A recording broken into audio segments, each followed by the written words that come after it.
स्वागत है आपका। आप देख रहे हैं द न्यूज, आपके साथ मैं सृष्टि मिश्रा। लगातार जिस तरीके से घोटाले का पर्दाफाश हो रहा है, कहीं ना कहीं दिल्ली की आम आदमी पार्टी, अरविंद केजरीवाल की पार्टी पूरी तरीके से घिर चुकी है। जी हां, बड़ी खबर सामने आई है कि एक बार फिर से घोटाले में दो नामों का उजागर किया है ईडी ने। आपको बता दें कि शरद रेड्डी और विनय बाबू, ये दो नाम जिससे लगातार ये जनता प्रश्न उठा रही है कि आखिर ये कौन है। और ईडी ने ये बड़ा खुलासा किया है 7 दिनों के रिमांड पर। आपको बता दें कि पूछताछ में जिस तरीके से शराब घोटाले में अरविंद केजरीवाल की सरकार जो है वो सत्ता हिली हुई दिखाई दे रही है, और चर्चा आज इसी बात की होगी जिस तरीके से विनय बाबू और शरद रेड्डी का नाम सामने आया है। हमारे एक्सपर्ट से हम जानना चाहते हैं कि आखिर क्या वो सच्चाई। सुशील यादव जी, बहुत स्वागत है आपका। नमस्कार। जिस तरीके से सुशील जी लगातार भ्रष्टाचार के जिस तरीके से पर्दाफाश हो रहा है, अरविंद केजरीवाल घिरे हुए नजर तो आ रहे हैं, लेकिन वो हमेशा बचाव की कोशिश करते हैं। क्या लगता है, शरद रेड्डी, विनय बाबू, ये दो नाम एक बार फिर से सामने आए हैं, पूरी सच्चाई क्या है, विस्तार पूर्वक दर्शकों को बताइए।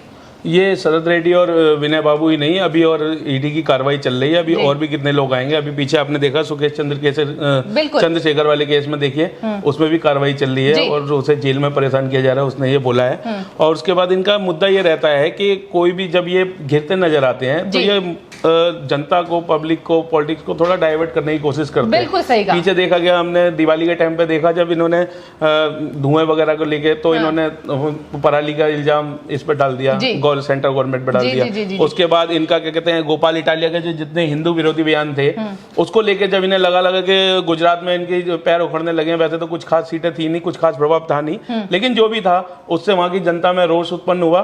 तो उसके बावजूद उन्होंने फिर माइंड डाइवर्ट कर दिया कि लक्ष्मी गणेश की फोटो होनी चाहिए। और अभी ये ईडी की कार्रवाई चल रही है, ठीक है, तो ईडी की कार्रवाई चल रही है, इन्हें इतनी बौखलाहट है और ये हर बार मुद्दा डाइवर्ट करने की कोशिश करते रहते हैं, सिवाय इसके और कुछ नहीं है। जनता को बेवकूफ समझते हैं, जनता को बेवकूफ बनाना चाह रहे हैं और कुछ नहीं है। जी सुशील जी, क्या लगता है कि एक तरफ आपके जो जितने उम्मीदवार हैं, जितने पार्टी में शामिल आपके नेता हैं, उन पर तलवार लटकती है और मनीष सिसोदिया ट्विटर पर ये लिखते हैं कि जांच में क्या मिला। कहीं ना कहीं सुशील जी किस तरीके से मुद्दों को भटकाने की कोशिश करते हैं, लगातार खुलासे हो रहे हैं और ये पूछते हैं कि मोदी जी जांच में क्या मिला। किस तरीके से आप देख रहे हैं इसको? देखिए, जिस तरीके से अभी पीछे जो शराब घोटाला चला है उस पर आपने देखा होगा, रोज बीजेपी ने और आम जनता ने रोज प्रोटेस्ट किए हैं। बिल्कुल ठीक है। शराब से कितना नुकसान हुआ है दिल्ली की जनता का। दिल्ली और पंजाब में जो बुरा हाल है, नशे की जो जनता ये कह रही है यादव जी कि जो पंजाब है वो पूरे तरीके से नशे में डूब चुका हुआ है। बिल्कुल बिल्कुल, ये वही पुरानी 20-30 साल पहले वाली जो 70-80 के दशक का वही पंजाब बनाना चाहते हैं। और दिल्ली में इन्होंने बुरी हालत कर रखी है, बिल्कुल, जिसका क्या कह सकते हैं, जिसके बारे में तो इनका क्या है, मुद्दा हमेशा डाइवर्ट करने का रहता है। और ये कह रहे हैं ईडी को क्या मिला जी, इन्हें पहले से ही सारी चीजें पता है, पहले से ये अनाउंस कर देते हैं। जिस बंदे को अगर पहले से अनाउंस पता होगा कि मुझे पता है कि मेरे घर पे रेड पड़ने वाली है, तो मैं अपनी तरफ से कोई सबूत छोड़ूंगा क्या? मैं अपने हैंड पे सारे सबूत क्लियर करके रखूंगा। वही इन्होंने आज भी कर रहे हैं। इन्होंने पीछे भी जैसे शराब घोटाले का चल रहा था तो इन्होंने ओएसडी पे दबाव डालकर उससे जो उसके एक्साइज पॉलिसी के जो पेपर थे उन्हें नष्ट करने की कोशिश कर रहे हैं। ठीक है, तो इन्होंने अपने पद का बड़ा दुरुपयोग किया है। बिल्कुल ठीक है। और ये हर बार ऐसा नहीं कि एक ही बार है, ये इनकी पॉलिटिक्स ही ये है। जो आप पीछे किसी ने कहा है तो कि जब आप किसी से वैसे नहीं जीत सकते, आपको अपने सवालों के जवाब ना देने हो, जब आप गिर जाओ तो आप पब्लिक का, जनता का ध्यान डाइवर्ट कर दो। डाइवर्ट कर दो, मुद्दे से ही भटका दो। आप मुद्दे से भटका दोगे तो आपको वो ब्लेम आएगा ही नहीं, जनता उधर उलझ जाएगी और इधर आप सेफ बच जाएंगे, आपको जवाब नहीं देना पड़ेगा। आप मेरे को एक बात बताइए ना, बीजेपी ने और जनता ने इतने सारे प्रोटेस्ट किए, इतनी सारी बीजेपी ने पीसी की है, आप एक भी बार बता दीजिए केजरीवाल जवाब देने क्यों नहीं आते हैं जनता का शराब घोटाले पर? एक बार जवाब तो देने आना चाहिए कि आपको अपनी सफाई तो देनी चाहिए।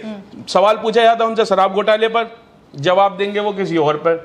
जवाब पूछा जाएगा, सवाल पूछा जाएगा कि स्कूलों में क्या किया आपने, जो छोटे छोटे टॉयलेट और वो बनाए उसको आप कमरा बता रहे हैं। जो अनियमितता बढ़ती गई है, जो उसमें जो एजुकेशन के उसमें कई स्कूलों में अभी सिस्टम ठीक नहीं है। देखो 2-4 स्कूल हैं और एजुकेशन का फ्री नहीं थी, पहले भी फ्री थी। ये तो नया ड्रामा करते रहते हैं हमेशा।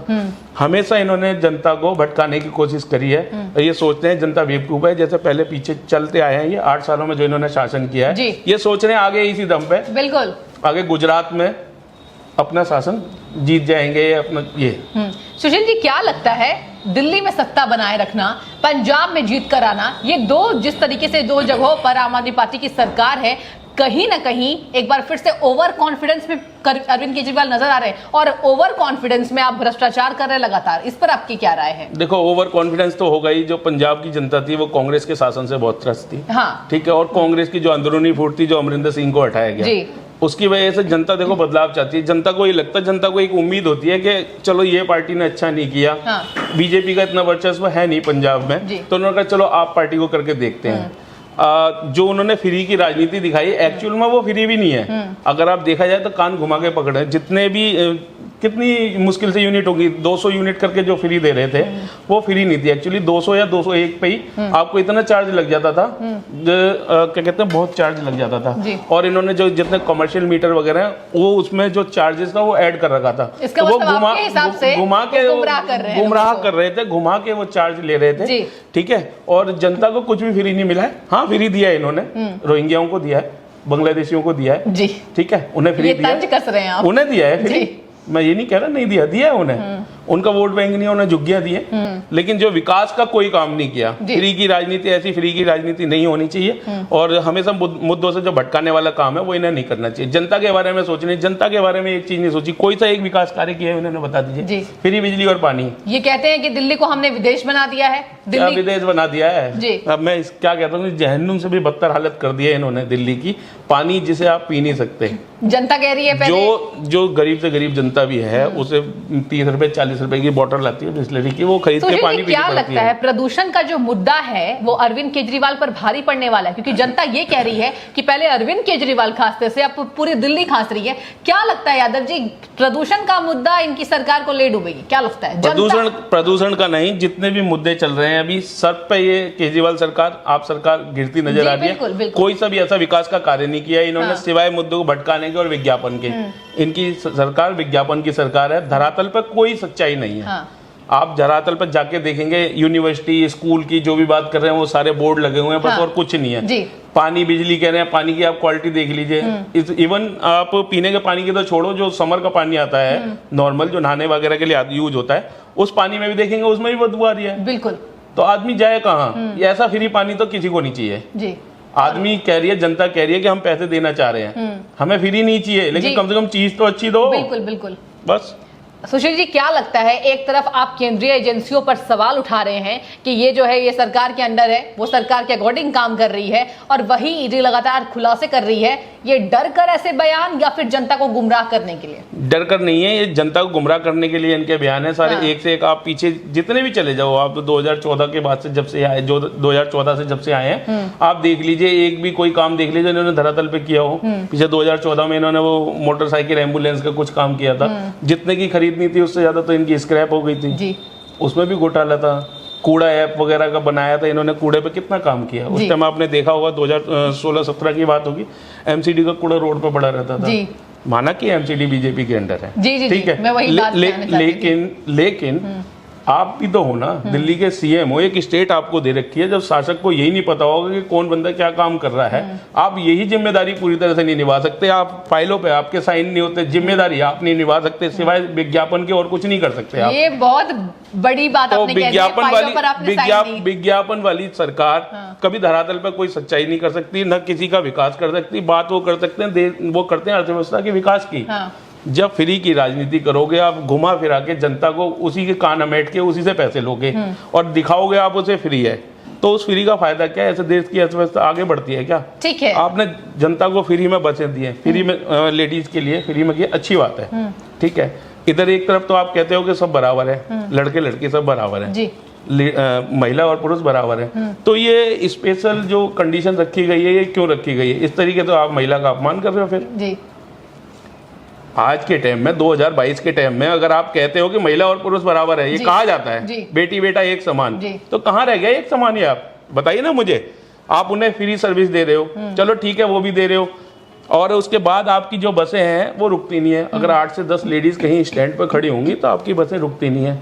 कंडीशन के मामले में आप देख लीजिए, विकास बसों की बात करते हैं तो जितना मेंटेनेंस में इन्होंने खर्च करा है, मेंटेनेंस एक नहीं दिखती है, कोई नई बस नहीं दिखती है। जो अभी सेंट्रल गवर्नमेंट के थ्रू दी गई हैं वही बसें दिखती हैं। उनकी मेंटेनेंस इतनी खराब है, इतनी गली सड़ी बसें हैं, और उसके ऊपर मेंटेनेंस का इतना खर्चा। ये सारे घोटाले ही घोटाले हैं, एक के बाद एक घोटाले खुलते चले जा रहे हैं, और ये घोटालों की परत जाके अब ये 2024 में जाके निकलेगी। चलिए अंतिम सवाल आपसे सुशील जी, बहुत ही बारीकियों से आपने जो है वो जवाबों को दिया। क्या लगता है और कितने घोटाले अरविंद केजरीवाल ने किए होंगे? क्या लगता है विधानसभा चुनाव से पहले कितनी पोल खुल सकती है? देखिए अभी बहुत घोटाले आएंगे, पहले समोसा घोटाला भी चला था, शराब घोटाला चला है, पानी घोटाला, एमसीडी घोटाला, अभी बहुत सारी घोटालों की परत खुलनी बाकी है। हाँ। और जब कहते हैं ना पाप कड़ा भरने पे ही है, बस जैसे धीरे धीरे बढ़ता जाएगा ना, और उसके बाद एक दिन फिर काट की हांडी रोज चढ़ती नहीं है। आप कितनी झूठ की राजनीति कर लोगे?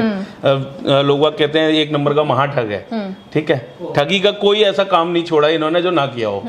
पब्लिक से लेके हर चीज में गरीब के लिए बात करते हैं। गरीब के लिए क्या किया है? मुझे तो एक काम बता दीजिए जो गरीब के लिए किया है। सेंट्रल गवर्नमेंट से लाइसेंस वो मिलता है राशन, सेंट्रल गवर्नमेंट का लाइसेंस अपनी वेबसाइट बना के और उसके थ्रू कर देते हैं। और क्या कहते हैं, यातायात की एक वेबसाइट बनी हुई थी सेंट्रल गवर्नमेंट की, उस पर अपनी आईडी चिप के जो इनकी गवर्नमेंट ने किया हुआ है वो करके और बता दिया कि दिल्ली गवर्नमेंट के काम है। सारे काम तो चोरी के हैं, ठीक है, सारे काम चोरी के हैं। और शुरू से इन्होंने आके चोरी की है। हाँ, पीछे माहौल नहीं था, जनता इतनी जागरूक नहीं थी, उन्हें पता नहीं था, ठीक है। और जब से ये सोशल मीडिया थोड़ा सा ज्यादा होता जा रहा है, लोगों के पास जाता जा रहा है, ठीक है, तो लोग वक्त जान रहे हैं, तो जागरूक हो रहे हैं। और 2024 में जनता जवाब देने के लिए तैयार बैठी हुई है। देखने वाली बात होगी कि जनता कितनी तैयार है। और 7 दिन के रिमांड में जिस तरीके से विनय बाबू और शरद रेड्डी को भेजा गया है, पूछताछ में क्या ऐसे बड़े खुलासे होते हैं, इसका इंतजार पूरी जनता को है। फिलहाल बहुत शुक्रिया आपका द न्यूज से जुड़ने के लिए।